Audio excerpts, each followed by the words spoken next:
Hi guys, welcome back to my channel. If you are new here, please don't forget to subscribe, and also you can turn on the notification bell that tells you every time I upload a new video. So guys, from the title of this video you already have an idea of what it's going to be about, which is my experience with COVID-19.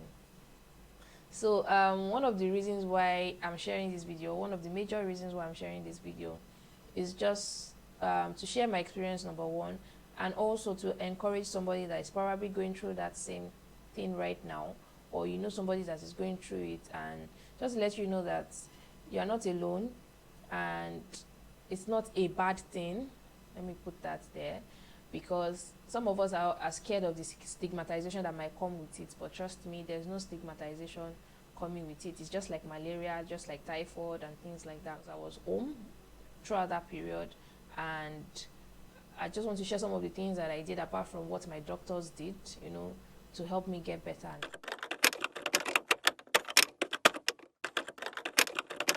want to quickly mention that I am making this video at 3:30 a.m. in the morning, because that was the only time I could get to do that. And that means everywhere else is quiet. There's tendency that you might hear things in the background, like maybe the AC noise or the noise from the fan and things like that. So just ignore. January usually is a bit slow for me, in the sense that I'm not really able to do much, and I'll tell you why. Most if you're in Nigeria and you're a mom and you have a life, even if you don't really have something serious going on, but there's tendency that you have help, like you have a maid that helps you with your kids or your home in general. And most of the time they go home during the festive period, which is in December, to come back in January. Some of them come back, some of them don't. And most times, for me personally, I don't even like them. Once they leave, I don't like them coming back, because at that point I feel like I cannot really trust them anymore. So there's tendency that I change my help every year once they go. And I always have to wait till like the first, sometimes the second or third week of January before they bring a new one for me. I use some agents. So and sometimes it might be in February before I'll get a new one. So most times, because I have to deal with my kids by myself, I'm not able to really do much until maybe when they resume school and things like that. So coming into the year, as much as I already had all the things I wanted to do, all my ideas, blah blah blah, I was ready to, you know, swing into action. I still also had to take a chill, just a little bit, and know that okay, I might not be able to do much this January, but whatever it is I can do while I'm still home gathering myself, I will do that. So my maid left on the 20th of December, and I remember that because I had a very packed schedule during that December period. One thing I know I did was my kids went to my parents' place for the holidays, so that I was going to have time and the space to be able to do the things I needed to do for December. So I did what they call gift hampers during that December period, like helping people to source for gift items for people they needed to give it to for the festive period. It's something we do a lot in Nigeria. I don't really know about other countries, but on the 30th I traveled back home just because I wanted my kids to come back with me to Lagos, and so that we could spend the new year together. We had family, like we had a family mini family time out with my husband's family and things. So I went home on the 30th, traveled more than 4 or 5 hours from Lagos to Akure to pick them, and then came back the next day, which was 31st, because I still had another hamper that I was supposed to deliver on 31st, so I had to come back to Lagos. And then after delivering the hamper, we went to my husband's family, and then that was where we spent the new year. I know I've said a lot, but anyway, so after we came back to our own home on the, I think it was 4th, coming back over the next few days, all I was doing was organizing my whole house, cleaning and organizing, because when I'm able to organize, it makes things easier for me, so I know where everything is, and I can better deal with it. So I did all that the first week of January. Then I remember that I had an event on the 10th of January. That was a Sunday. So I was going to usher that event. Came back, work started on Monday. But I was working remotely. Now that's one thing I was very grateful for. In all of this time I had to work remotely, and so I was able to cope with that, even with the fact that the kids were home. I was working remotely. But one thing I noticed on Tuesday was I woke up and the hair felt very dry. Like it was as if I was very dehydrated. Like, and then at some point I felt like I needed to cough, but nothing was really coming out. Like I wasn't really coughing. Everywhere was just dry. Like my throat was dry. So I tried as much as possible to stay hydrated. I was drinking water. I was drinking. So the first thing that came to my mind was, Harmattan is here. Like Harmattan was supposed to come around December, but this is January. It's just coming. So I just dismissed that feeling. You know, I had gone out, and then I came back. I was really tired somehow. I was just very tired that day. I don't know why. I was telling myself that maybe because I had not really done anything much. Like I've not really stepped out of the house, and that is why I am feeling very tired all of a sudden. So when I came back, I laid down on my couch in the living room, and then towards the evening I was just there, like really I didn't have so much energy. I was just lying down there. So as soon as the kids went to bed, I told myself I'll still lie down some more on the couch. Like I won't just go inside. The AC was on, the fan was on. That let me just take as much of all of this into my body and see if I'll feel better. And then when I woke up the next morning, sometimes my kids wake up before me. So I remember one of my kids coming to wake me up on the couch where I was lying down, and then already the fact that I was awake meant there was no more sleep for me, so I knew that I needed to get up. So when I got up, I tried to, eat up some water for them to have their bath. By the time I came back to sit down, I felt I didn't have energy. I was wondering, I just woke up. Like, why am I feeling all of a sudden very tired? Then I noticed that the dry throat I had the previous day had become really bad. And then just as I came back to sit, I felt a very sharp pain in my chest area, like my thorax region. That's the the pathway from your throat down to your chest, something like that. I felt this very sharp pain. So I sat down back on the couch, and then I relaxed my head. And then just around that time, Obi came out, and I told him, I'm not feeling really well. I don't even think I can get up. I'm feeling so weak, and I have pains in my chest. And then he was like, sorry about that. Like, okay, you know what? I'll take care of the kids this morning. Just sit down and try to get yourself. Then I noticed that the more I even sat, it was as if I was applying pressure on that chest area, and I was feeling very uncomfortable. So I decided to lay down on the chair. From that time I woke up and I started to feel that pain. By 11 a.m., I already started to have fever.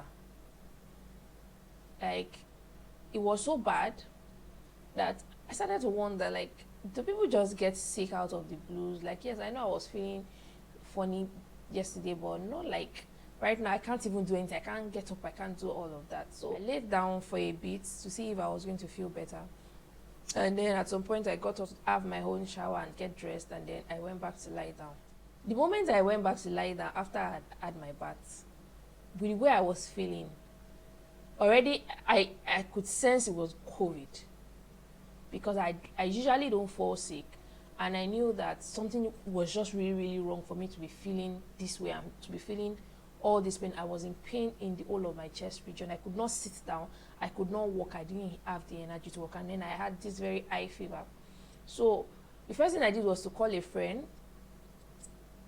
who maybe few days before then, he had posted some COVID testing centers on his WhatsApp status. So I called him to say, I remember you posted this on your status few days ago. Can you send it back to me, because I didn't save it? So he was like, are you okay? I said, I'm not sure, but just send that to me. So he sent the centers to me. So I just checked to see which one was closest to me.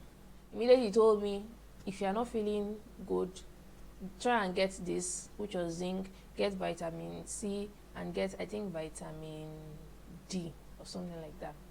So I said, okay, no problem. So those are the things, those are the first few medications I got. So by the time Obi left, I now called a doctor friend of mine, and then I explained how I was feeling, and I mentioned this was what I'd already started to take, but I was going to go have a test and stuff like that. So he now added antibiotics. he added anti-malaria, and I think then it now gave me like a more effective pain relief. Initially I was using paracetamol, then he added, I think, ibuprofen to it and told me to stop the paracetamol. So, and then the journey started. At some point during the day, I could not even hold my phone. In fact, I was supposed to have a meeting that day. My boss had been trying to reach me. He had dropped a message on my company WhatsApp group. I didn't even see it until when one of my colleagues called me while I was still trying to sleep, and then I had to say, I'm not feeling well. I've not even checked my phone. And usually they know I'm not the kind of person that will not be responsive, so they already knew that something was wrong. And I remember my mother-in-law calling me because she was also trying to help me get a maid, and then she said, oh, have I gotten somebody yet? I said, not yet. But she could tell from the way I was responding that something was wrong. And then she asked me, so I told her I woke up this morning and I've been sick and I don't feel good. And she was like, so why are you at home? You don't have help and you're not feeling fine. Ope has gone to work. What exactly are you doing at home? Can you make it down to my place? At least let me help you with the kids just so that you can take care of yourself. So I told her that I don't even have the strength to even get up and pack their things. Like, I cannot even get up. I'm just here lying down. So she was like, okay, I will send somebody to you that will help you to pack and then you can come over. So she sent somebody who now helped me to pick a few things for the kids, and then I managed to drive down to our house. As soon as I got there, I just went in straight to lie down again. Like, I could not even sit. I couldn't do anything. My chest was on fire.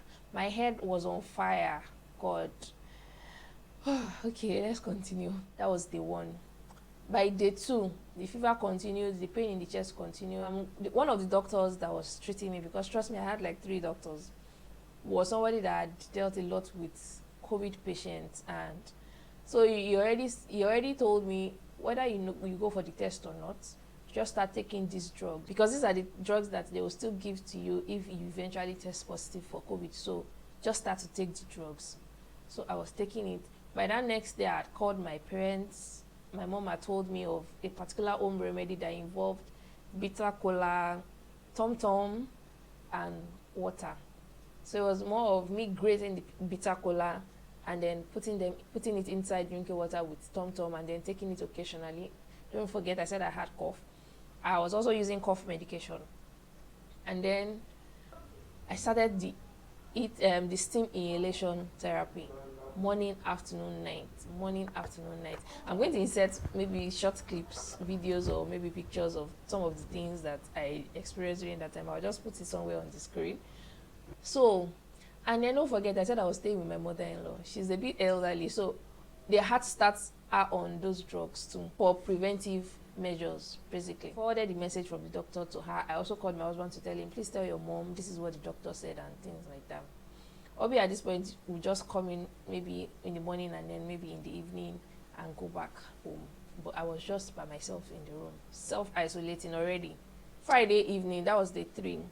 I felt a little bit of energy. My fever had broke at this point. Like, I wasn't having the headache, but the pain in the chest was terrible. I could not sit down. I could not wear underwear. Like, I could not wear a bra. It would be as if they were trying to choke me, like, as if my lungs could not expand, like as if it was being crushed. So by day 4, I felt a little bit better because I had almost finished the first round of the medications that I was using. So I wasn't feeling as weak as I was feeling in the beginning, but I still had very bad chest pain. And I still had, by this time, I now had full-blown cough. So, but I think I wanted to come back to my house by that day, but somehow we didn't come back again. We came back the next day, which was going to be a Sunday. So that was I think Sunday was now day 5, yeah. So I came back home. One of the reasons why I came back home was because the kids were going to resume school on Monday. And I felt like once the kids resume school, at least I'll have time to rest at home. And then I had to prepare them for school resumption. Guys, after my kids resumed school, I would be home, lying down. I could not even look at my phone. I was so weak to the point where I could not even pick my phone. I could not really talk on phone, and I could not chat. Like, I didn't even have the energy to pick up my phone and chat. That one was even out of it. And because of the nature of my job, you know, sometimes I get inquiries from clients. I have to manage to respond, because really I cannot tell everybody that I am sick. Some people will call me, you said you will do this, da, da, da. I had ordered for my diffuser oil, like a refill of my diffuser oil, received my item, and then I was trying to perceive it to even know what it smelled like. And then I discovered that I could not smell anything. And I'm like, what? Did this lady deliver something that was already expired? And then I'm like, wait, what? I could not smell? And then Obi was around, I gave it to him. Yeah, can you see if you can smell this thing? I said, very nice. You don't like it? I'm like, I can't even smell it. Now I'll give you a little backstory. Remember that I said they started to treat me for COVID. They even told my mother-in-law to start to take drugs. But nobody really took me serious. Like, Lorena, this is not COVID. If it's COVID, you would have been in the hospital by now. It's not COVID, it's not COVID, you know. They did not take it serious. They didn't believe me. It's not like I was saying that I had COVID. But already with my symptoms, the doctors told me, Loni, even if you go to the hospital today and you say you have malaria, they will still treat you for COVID. So why not just treat COVID, knowing the situation that the world is in and things like that? But nobody really took it serious. I was even telling my hubby, like, I was always trying to social distance from him, like even wear my mask and things like that. He would say, you don't have COVID. So eventually when we came home, sometimes I'll say, let me just be here. I don't want to come to the room. You stay in the room. I know that I'm just here, self-isolating, you know, social distancing. It would not take me serious. But you see, when I lost my sense of smell, I went into the room. I started to use all of my perfumes. There are some perfumes that sometimes I say, oh, this one is too much. I'm not using this today. You know, I could not smell anything. I have 1, 2, 3, 4. I have diffusers in like 4 different places in my living area. I could not smell anything. I could not smell perfume. And that was the point I now remember that recently I had not even been tasting. Like, I just assumed that it's because I'm sick. That's why I cannot taste food. But guys, that was when it dawned on me that this was COVID. And that was when Obi started to take me serious. That was on day 7. That was Monday. Yeah. No, that was Monday or Tuesday. So anyway, I lost my sense of smell. And then the moment that happened, I called my doctor. Doctor, I thought I was getting better. But today, I discovered that I have lost my sense of smell. I was so emotional that day. And then my doctor said, don't worry, you'll be fine. Okay, you've been using that. Are you done with this? Are you done with that? Okay, let's add this to your medication.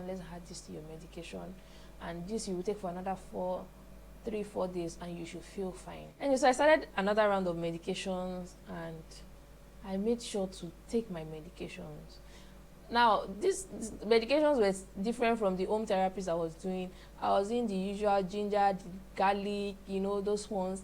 I also was taking the bitter Kola drink with tom-tom and things like that. So I was doing every single thing. And then I was always doing my steam inhalation morning, afternoon, night. After like 4 days, yes, that once I was done with the new set of medication, I started to get my sense of smell back and things like that. But the chest pain stuck for so long.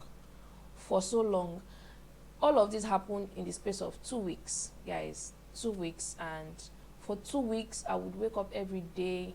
I would not feel like myself. And I had kids. I didn't have help. You know, I had to take care of my kids. At the same time, make sure that they didn't get sick. So even when I'm at home, I'm using masks.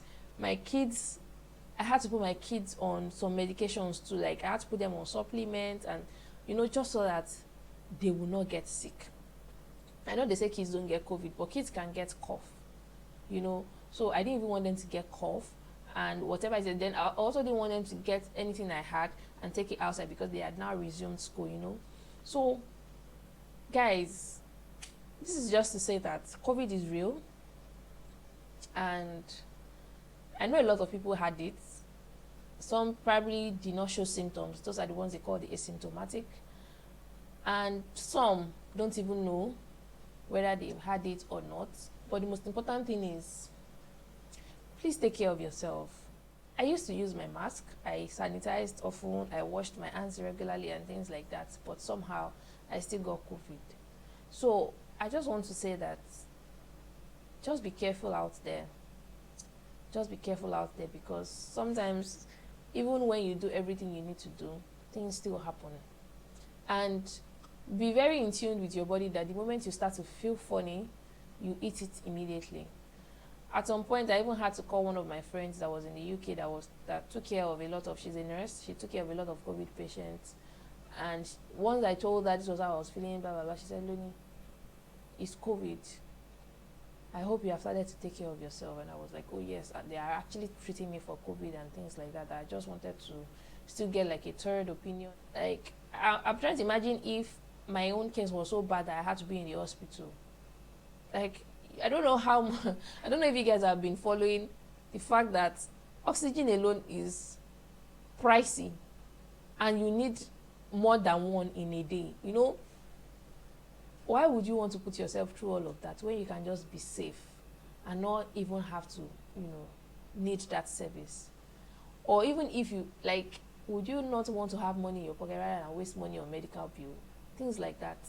So try and be safe out there. If you don't have to go out, don't go out. If if you have to go out, take the necessary precautions. You cannot be too cautious. So I was sick for 2 weeks, right? In those 2 weeks, I remember that my first video for the year was on New Year Day, or the second day of the year. And as I mentioned, the first week was very packed for me, but I felt healed by the second week. So the second week, the third week, I could not even do anything social media. I could not even sit down and make a video. Like, guys, I'm talking normally I cannot even talk for 5 minutes without feeling weak. Now imagine me having to sit down and make like a video of 20 or 30 minutes. First video I did after that, after my New Year video, I mentioned that a lot of things had happened. That was what I was referring to. And that was one of the reasons why for like 2 weeks I didn't post any video, because I was very ill. And then even on social media, I didn't even make any post. On WhatsApp, I tried by the second week when I started to get my energy back, because I had to work. And my work meant that I needed to be on social media, or I needed to be active on social media. So I tried a little bit. So even later when I told people I was sick, but you posted something on your status, but you did this. I'm like, well, sometimes we are going through things nobody really knows about it. So don't judge me. I have a lot of people that judged me during this period when I was not responsive, and they thought, what's wrong with her, But that's one thing again I want to say in this video. Sometimes you don't know what people are going through. So don't jump to conclusions and think and take things personal and just feel like, oh, how will I send her a message for 2-3 days and she will not even respond? Guys, sometimes people can be going through stuff that you don't even know half of it, So during that time also, it was a time of self-reflection for me. I was able to think of so many things that I wanted to do and why I was not going to die early. So by the time I could start doing things again, it was as if I never left. And so some people didn't even notice. But thank God I'm fully recovered now. And I'm just very thankful to God that I survived it. And not just that I survived it, that no other person that was close to me as at that period got it. But there was one day after I left my mother-in-law's house that she called and said, Loni, I think I am beginning to feel. I said, Mommy, please don't begin to feel anything. I hope you've been taking the drugs that I sent to you. And she was like, she has been taking it too, because at some point I even had to start doing some of my own remedies and be sending it to her just so that I would not have used my own to implicate her, As I always say, if you made it to the end of this video and you have not subscribed to my channel, please subscribe to my channel. If you are new here, this is not usually how my videos are, so you can just scroll through and then you'll see some of my other videos. And I would like to have you in the community. I would like to have you in the family. So hit that subscribe button and also turn on the notification bell. Give this video a thumbs up and I'll see you in my next video. Bye.